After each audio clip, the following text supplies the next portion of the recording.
I will be very impressed. I learned how to do this when I was probably a senior in high school, and I've messed around with them constantly and not been able to figure out anything cool to do. But this is the classic donut. So, what I'm gonna do is swap my Play-Doh. I'm gonna make a hole in the center, but all the way down to the wheel head. So literally, I just have this really thick ring of clay. From here, I'm gonna pull out and push down. I'm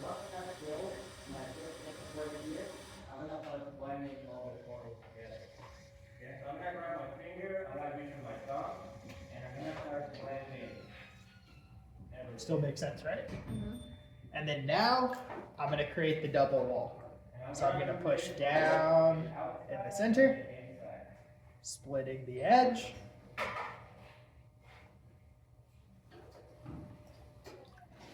Now I'm gonna lift the outside wall. And then I'm gonna lift the inside wall.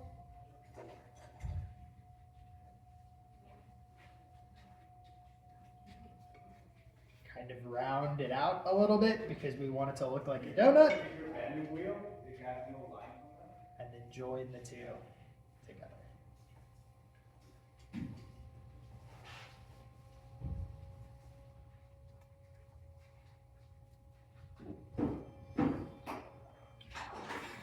Which makes a donut. And then what you did carve the outside of it and it'd be decorative, but.